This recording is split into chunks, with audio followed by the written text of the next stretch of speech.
2025년을 마무리하면서 많은 것을 생각하게 됩니다. 내가 잘했던 일, 또 잘하지 못해 아쉬워했던 일들을 돌아보게도 됩니다. 개인적으로, 가정적으로, 교회적으로 우리에게 주어졌던 일들이 어떠했는지를 생각해 봅니다. 늘 최선을 다한다고 이렇게 하지만 늘 부족했던 자신을 책망하기도 합니다.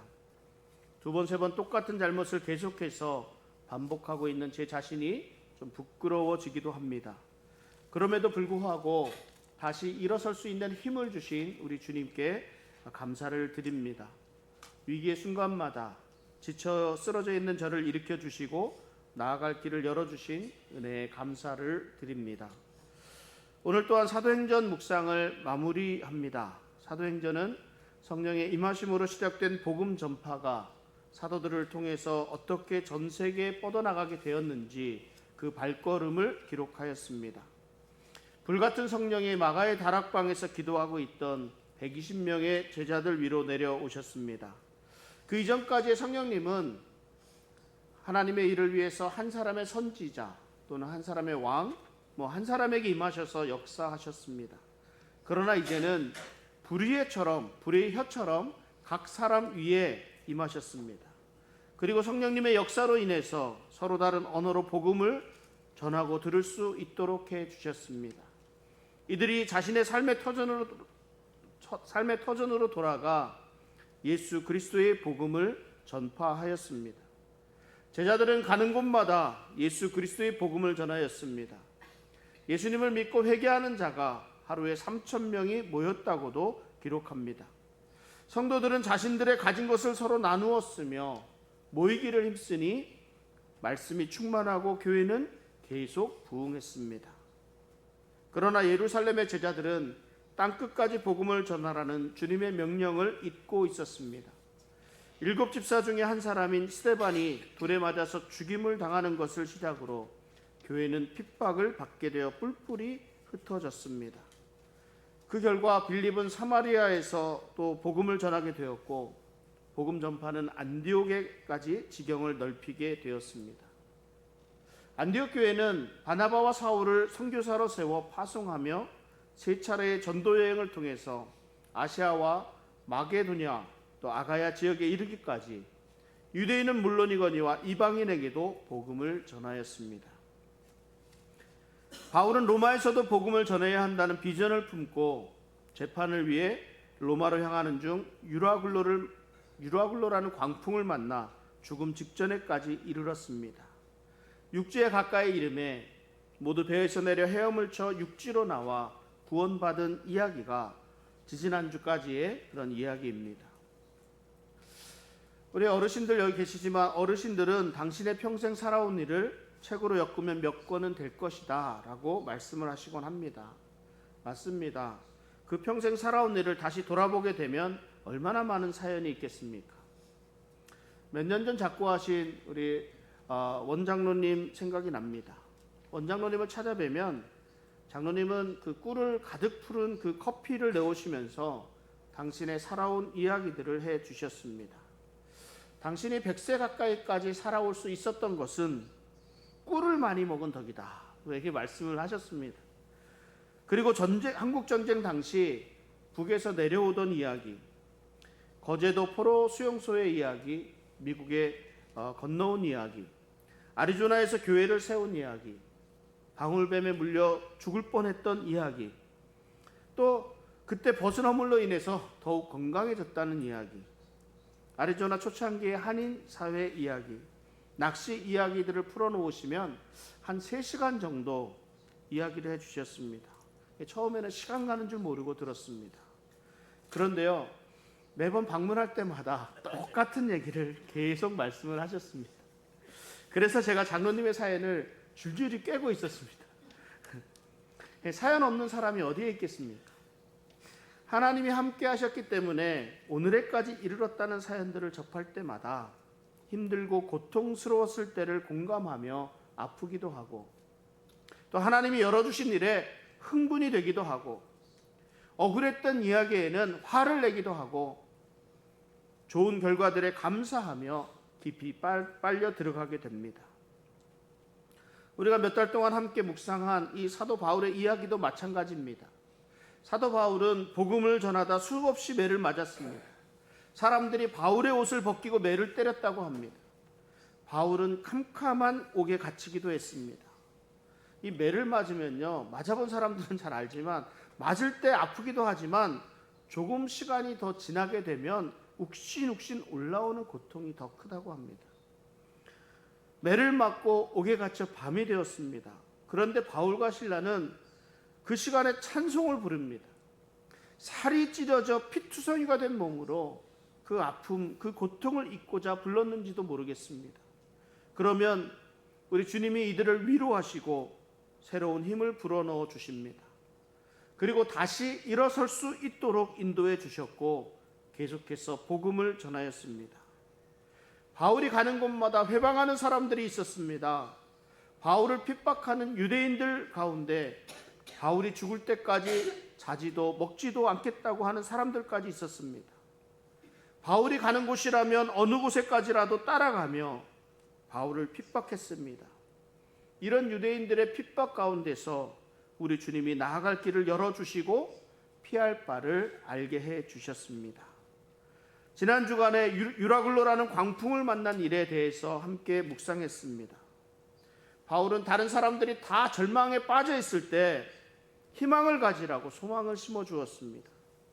내가 믿고 있는 하나님이 우리를 안전하게 보호하실 것입니다. 이런 바울의 외침이 이들에게 얼마나 큰 위로가 되었겠습니까? 바울과 함께 있던 사람 중 한 사람도 생명을 잃지 않고 다 구원받았습니다.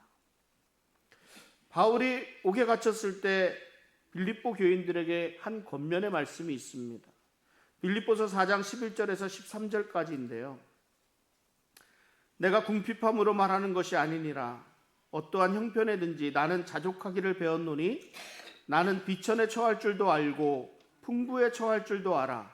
모든 일 곧 배부름과 배고픔과 풍부와 궁핍에도 처할 줄 아는 일체의 비결을 배웠노라. 내게 능력 주시는 자 안에서 내가 모든 것을 할 수 있느니라. 이 바울의 이 자족하는 마음이 얼마나 부러운지 모릅니다. 가진 것에 많고 적음에 연연하지 않습니다. 내 처한 상황에 좋고 나쁨에 연연하지 않습니다. 무엇을 먹고 무엇을 입고 무엇을 행하든지 예수님과 더불어 살아가는 그는 예수 그리스도 안에서 모든 것을 할 수 있다는 자존감이 가득했습니다. 우리 가운데 어떤 분이든 누구든지 평생을 살아온 이야기를 담으며 예수님이 함께 하심으로 지금의 내가 있게 되었음을 깨달을 수 있기를 바랍니다. 그래서 지금 내가 어느 상황에 놓여 있다 하더라도 예수님과 함께임에 감사하고 기뻐하며 찬송할 수 있는 저와 여러분들이 되시기를 바랍니다. 사도행전의 마지막 장은 바울의 일행들이 헤엄을 쳐서 멜리데 섬으로 오르는 것으로 시작을 합니다. 멜리데 섬은 시실리에서 남쪽으로 100km, 아프리카에서는 34km 되는 아프리카에 좀 가까운 작은 섬입니다. 당시 카르타고의 영지이기도 했고 로마의 영지이기도 했던 이 섬은 영국의 요새로서도 지중해상의 가장 중요한 요새이기도 했습니다. 사람들은 이곳에 살고 있는 원주민을 토인이다, 토인이라고 불렀습니다. 토인, 야만인이라는 뜻입니다. 그러니까 당시 유럽에 살고 있던 사람들이 이들을 무시하던 그런 말인 듯합니다. 이 멜리데 섬에 바울과 그의 일행 276명이 침몰 직전의 배에서 탈출해서 이 섬까지 간신히 헤엄쳐 상륙했습니다. 겨울바다에 뛰어든 사람들은 이 젖은 옷과 추위에 벌벌 떨 수밖에 없었습니다. 추위에 떨고 있을 때 멜리데 섬 주민들이 바울의 일행을 너무나도 따뜻하게 영접해 주었습니다. 그 말씀이 사도행전 28장 2절에 이렇게 기록되어 있습니다. 비가 오고 날이 참해 원주민들이 우리에게 특별한 동정을 하여 불을 피워 우리를 다 영접하더라. 생각해보면 멜리데 사람들은 이 사람들이 올 것이라고 생각하지 않았습니다. 이들이 파선이 돼서 헤엄쳐서 올 것을 알고 있을 리가 없습니다. 그리고 이들을 평상시에 알고 있던 사람들도 아닙니다. 이들이 그리고 이 일에 대해서 어떤 보상이 따를 수도 없습니다. 왜냐하면 이들은 바울과 그 일행들은 배가 파손되면서 가진 것 모두를 다 잃어버린 사람들이었기 때문입니다. 그리고 이들과 심지어 말도 통하지 않습니다. 그런데 멜리데 사람들은 이들에게 따뜻한 불까지 피워주며 이들을 영접해 주었습니다. 이 멜리데 사람들의 마음이 얼마나 따뜻한지 모릅니다. 지난 주간은 우리 성탄절이 있었습니다. 우리가 성탄절이라고 하면 좀 따뜻하다는 생각을 가지게 됩니다. 예수님의 사랑을 나누고 축하하고 기뻐해주며 또 주변 사람들을 돌아보기 때문입니다. 그런데 언제부턴가 이 따뜻한 분위기가 사라져가고 차고 냉랭한 성탄이 되는 것만 같아서 마음이 아픕니다. 자기중심적인 삶, 이기적인 마음과 생각들이 우리를 더 차갑게 만들어갑니다. 이 무슨 말입니까? 사회가 점점 더 메말라가고 있다는 말입니다. 사람들 간의 만남을 통해서 자기의 이익을 생각합니다. 내게 이익이 생기는 일이 없어지게 되면 상관하지 않는 것이 지혜롭다고 여기는 사회가 되었습니다. 우리가 사는 세상에는 빛으로 드러난 부분들이 많이 있는 반면에 어둠으로 인해 그늘진 곳이 있습니다. 겨울에 날이 차게 될 때 녹지 않는 부분들입니다. 차갑습니다. 위험합니다. 결코 녹지 않을 것만 같습니다. 우리에게 이런 빙판과 같은 마음이 있다는 겁니다. 우리 마음에서 한번 굳어진 것은 여간해서 바뀌지를 않습니다. 이것을 선입견이라고 말하기도 하는데 긍정적인 선입견보다는 부정적인 선입견이 많아서 이런 생각을 많이 하는 사람일수록 사람들을 평가하는데 인색한 것을 보게 됩니다. 그러다 보니까 사람들이 점점 더 차가워지는 것 같아요. 이 굳어진 마음, 이 차가운 마음이 따뜻함에 녹아들었으면 좋겠습니다. 어떻게 우리의 굳어진 마음들이 녹을 수 있을까요? 우리 차가운 것은요, 뜨거운 것으로 녹여야 합니다. 성경에는 사람들을 뜨겁게 만드는 이야기들이 많이 등장합니다. 우리가 하나님의 말씀을 들을 때 우리의 마음이 뜨거워지는 것을 느낍니다. 이 낙심한 두 제자가 엠마오로 갈 때 함께하던 예수님이 이들에게 하나님의 말씀을 풀어주었더니 이들의 마음이 뜨거워졌다 말씀합니다. 하나님의 말씀이 살아있는 곳에 언제나 활활 피어오를 수 있는 불꽃이 일어나고 있음을 기억해야 합니다. 하나님이 영이 내렸던 오순절 마가의 다락방에서는 뜨겁게 기도하는 120명의 성도들이 있었습니다. 우리가 온 마음을 다해 하나님께 기도로 나아갈 때 우리 마음에 하나님이 주시는 말씀으로 인해서 뜨거워지는 줄 믿습니다. 우리의 차가워진 마음은 예수님이 허락하신 은혜, 예수님의 사랑을 경험하게 될 때 자연스럽게 녹아들어갈 수 있습니다. 예수님이 나를 어떻게 사랑하셨는지, 예수님이 나의 앞길을 어떻게 열어주고 계신지를 깨닫게 되면 차갑고 메말랐던 심령이 불처럼 뜨겁게 달아오르게 됩니다. 차갑게 식어있는 우리 심령 가운데 성령의 불이 가득 피어나기를 기도합니다. 우리 교회가, 우리 한 사람 한 사람이 이러한 불꽃을 피우는 불씨의 역할을 감당해야 될 겁니다. 불은요, 결코 한 번에 크게 일어나지 않거든요. 작은 불씨부터 비롯해서 큰 불로까지 이어지게 됩니다. 그러니까 우리가 작은 불꽃을 일으켜서 세상의 차가움을 녹여낼 수 있는 일에 그 역할을 감당해야 할 것입니다. 멜리데 주민들이 이 일을 감당했습니다. 이들은 곤란한 사람들을 위해서 불을 피워서 따뜻하게 영접해 주었습니다. 이들로 인해 낙심하고 실망한 많은 사람들이 추위를 몰아내고 따뜻하게 위로를 받을 수 있었습니다. 멜리데 섬의 주민들이 바울 일행을 따뜻하게 영접할 때 한 사건이 발생합니다. 사도행전 28장 3절에 이렇게 말씀합니다. 바울이 나무 한 묶음을 거두어 불에 넣으니 뜨거움으로 말미암아 독사가 나와 그 손을 물고 있는지라. 나무 묶음에서 독사가 나와서 바울의 손을 물었습니다. 그러니까 얼마나 놀랐겠습니까? 이 섬의 주민들은요, 이 독사가 얼마나 독이 강한지 잘 알고 있었을 겁니다. 그러니까 독사에게 물리면 물린 자리가 부어오르든지 갑자기 엎드러져 죽든지 할 것이기 때문에 그 결과가 어떻게 되겠는가 하고 긴장 속에서 살피고 있었습니다. 그런데 오랜 시간이 지났음에도 불구하고 바울에게는 아무런 일도 일어나지 않습니다. 바울은 독사에 물려도 끄떡없는 사람이었습니다. 그러니까 원주민들이 이를 바라보면서 바울을 신이다, 바울이 신이라고 이렇게 부르는 거예요. 바울이 독사에 면역성이 있었을까요? 아니면 독에 물려도 독을 빨리 빼버리는 어떤 비법 같은 그런 방법이 있었을까요? 그런 것 같지는 않습니다. 사람들이 계속 보고 있었습니다. 다른 방법을 사용한 것도 아닙니다.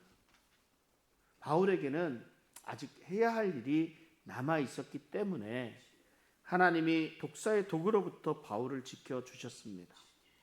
하나님이 전도자들에게 특별한 능력을 주시는 때가 있습니다. 질병을 고치는 신유의 능력을 주시기도 하고, 또 그가 기도할 때 막혔던 길이 열리기도 합니다. 물질적인 어려움을 해결해 주시기도 합니다. 그것도 그 사람들이 알 수 없는 방법으로 초월적인 능력으로 나타내 주십니다.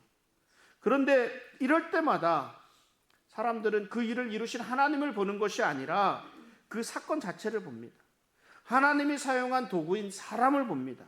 어떻게 이 사람이 이런 일을 할 수 있는가 의아해할 뿐입니다.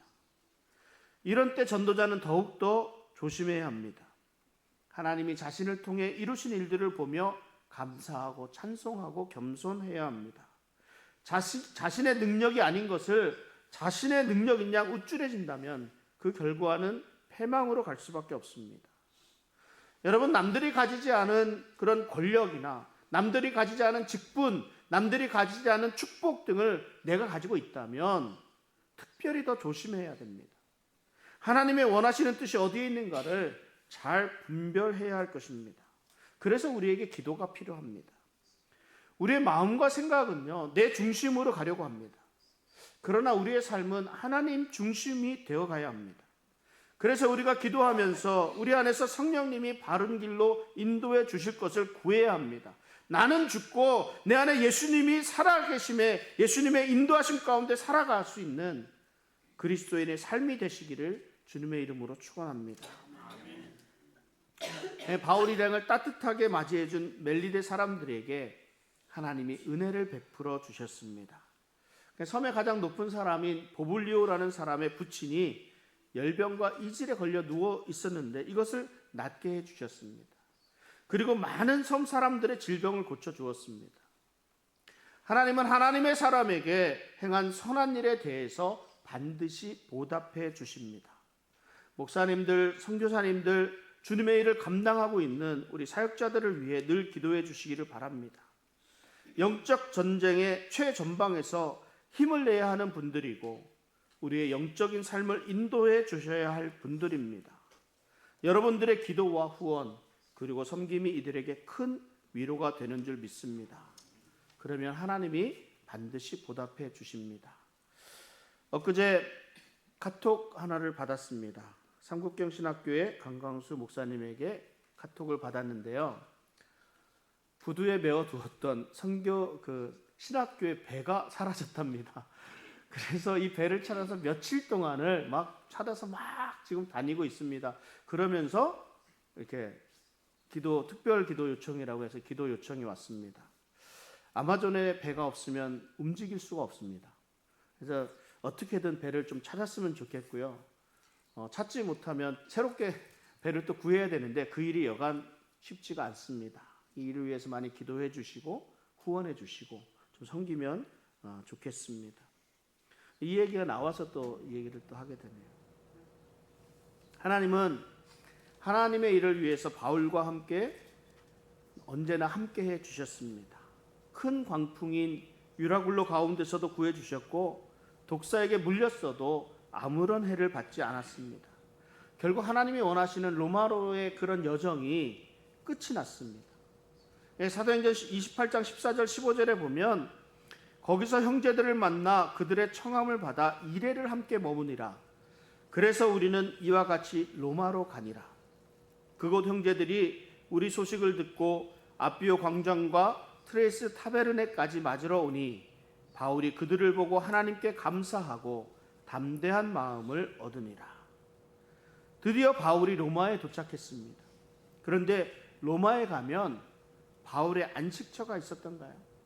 로마로 가면 바울이 무슨 큰 영화를 누릴 그런 일이 있었던가요? 그렇지 않습니다. 바울은 하나님의 뜻에 따라서 로마로 들어간 것이지 자신의 영광을 위해 간 것이 아닙니다. 로마의 삶 또한 바울에겐 편안함과는 거리가 있었습니다. 그는 재판을 받아야 했고 여전히 죄인의 몸이었습니다. 바울이 로마에 도착하자 믿음의 형제들이 바울을 맞이하러 나왔습니다. 이때 바울은 하나님께 감사하고 담대한 마음을 얻었다 고백합니다. 새로운 사역지에서 새로운 사역을 시작하게 될 때 어떤 마음을 가질 수 있었을까요? 바울은 최종 목적지에 도착했습니다. 바울은 이미 자신의 삶을 마칠 준비를 하고 있었습니다. 하나님이 부르신 로마에서의 사역이 남아 있었습니다. 바울은 감사했습니다. 자신을 맞이하러 나온 형제들을 보니 지금까지 인도해 주신 지나온 시간들이 생각났는지 모르겠습니다. 여기까지 인도해 주신 하나님, 그리고 자신을 지지하고 힘을 보태려고 온 사람들을 보며 감사했습니다. 그리고 앞으로의 사역 가운데서도 함께 하실 하나님에게 감사합니다. 하나님이 함께 하시니 더욱 담대한 마음을 얻게 되었습니다. 사람은 다 똑같습니다. 매맞는 것 좋아하는 사람이 없습니다. 옥에 갇히는 것을 즐기는 사람도 없습니다. 사람들의 위협 가운데서 편안할 수는 없습니다. 바울도 똑같은 사람입니다. 어찌 두려움이 없었겠습니까? 매맞을 때는 고통스럽습니다. 아픕니다. 또 맞게 될까 두려울 수밖에 없습니다. 그럼에도 불구하고 바울은 두려울 때마다 기도하며 십자가를 바라보며 힘을 얻었습니다. 바울과 함께 하시는 예수님을 생각하며 담대할 수 있었습니다. 그리고 로마에서 자신을 맞아주는 믿음의 형제들을 보며 예수님이 이곳에서도 힘을 주신다는 생각에 더욱 담대해질 수 있었습니다. 바울의 삶은 예수님이 늘 함께 하시는 삶이었습니다. 고통의 시간 가운데서도 옥에 갇혀 있을 때에도 복음의 능력을 베풀 때에도 말입니다. 그리고 이러한 사실들은 바울과 함께 했던 많은 믿음의 동역자들을 통해서 확인할 수 있었습니다. 바울이 로마에서도 담대한 마음을 얻을 수 있었던 것은 함께하는 동역자들이 있었기 때문입니다. 독불장군은 없습니다. 내가 확실한 믿음이 있다고 하더라도 나 혼자서는 아무것도 할 수 없습니다. 함께하는 동역자가 있습니다. 그에게서 우리 주님이 나와 함께 하심을 확인하게 됩니다. 그 동역자가 여러분들 옆에 앉아있는 장로님이요, 집사님이요, 권사님입니다. 이들을 통해 우리가 예수님과 함께하고 있음을, 또 예수님이 우리의 길을 열어주심을, 예수님이 인도해 주심을 확인해 줄 수 있습니다. 사랑하는 지체와 함께할 수 있다는 것에 감사하며 맡겨주신 사역에 힘을 낼 수 있기를 바랍니다. 제가 말씀을 정리합니다. 바울의 마지막 이야기에는 유대인들의 이야기가 나옵니다. 바울은 로마에 있는 유대인의 높은 사람들을 청해서 복음을 전하고자 합니다. 로마에 있는 유대인들은 바울에 대한 소식은 들어서 알고 있었습니다. 그러나 무엇이 옳고 그른지에 대해서는 아직 판단이 서지 않았습니다. 그래서 바울에게 이 도에 관하여 듣고자 하였습니다. 이들은 아침부터 저녁까지 바울의 강론을 들었습니다. 바울은 하나님의 나라와 주 예수 그리스도에 관한 모든 것을 전했습니다. 그런데 이런 말씀이 있습니다. 사도행전 28장 24절에 보니까 그 말을 믿는 사람도 있고 믿지 아니하는 사람도 있어. 바울은 자신의 민족이, 그냥 이스라엘이 예수님을 믿어서 구원받기를 간절히 원하는 사람입니다. 바울은 자신이 이방인을 위해 부르심을 받았음을 잘 알고 있습니다. 그럼에도 불구하고 자신의 민족의 구원에도 최선을 다했습니다. 그런데 바울의 이러한 간절함에도 믿는 사람이 있고 믿지 아니하는 사람도 있다고 말합니다. 예수님이 마가복음 16장 15절 16절에서 이렇게 말씀하십니다. 또 이르시되 너희는 온 천하에 다니며 만민에게 복음을 전파하라. 믿고 세례를 받는 사람은 구원을 얻을 것이요 믿지 않는 사람은 정죄를 받으리라. 복음을 전하면 믿는 사람과 믿지 않는 사람이 있습니다. 복음이 들어오면 복음의 귀를 여는 사람이 있고 마음을 닫는 사람이 있습니다. 믿는 사람에게는 구원이, 믿지 않는 사람에게는 심판이 있으리라 말씀합니다. 그러니까 바울은 더욱 간절한 것입니다. 오래전 이사야 선지자에게서 하신 말씀이 떠오릅니다. 너희가 듣기는 들어도 도무지 깨닫지 못하며 보기는 보아도 도무지 알지 못하는도다. 바울은 끝까지 유대인들이 주님의 품으로 돌아오기를 원했습니다. 그러나 이스라엘이 듣지를 않습니다. 그래서 구원이 이방인에게로 보내어진 줄 알라 말씀합니다. 바울이 셋집에서 하나님 나라를 전파하고 주 예수 그리스도에 관한 모든 것을 가르치더라며 사도행전의 끝을 마무리합니다. 우리가 이 사도행전의 마지막을 보게 되면, 마지막 구절을 보면 사도행전이 계속되는 것 같은 느낌을 가지게 됩니다. 성령이 이 땅에 임하시면서 시작된 예수님의 제자들의 이야기, 그리고 바울의 이야기를 통해 성령님이 행하신 일들, 복음이 어떻게 전해졌는지의 이야기들을 만날 수 있었습니다. 그러나 사도행전은 이 마지막 구절로 끝이 나지 않았습니다. 제자들에 의해서 계속 이어지기 때문입니다. 이 사도들의 발걸음은 오늘 우리에게까지 이어지고 있습니다. 하나님 나라에 관한 것, 우리 주 예수 그리스도에 관한 것을 전하고 가르치는 사명이 우리에게 전해졌습니다. 사도들의 삶은 예수님과 함께한 삶이었습니다. 오늘 우리의 삶이 형통하기를 소원합니다. 근데 이 형통하다는 것은 하나님의 부르심대로 살아간다는 것을 의미합니다. 하나님의 부르심에 합당한 삶으로 예수님의 십자가를 바라보며 성령의 능력으로 살아가는 충성된 그리스도인의 삶이 되시기를 주님의 이름으로 축원합니다. 이 시간 함께 기도하겠습니다.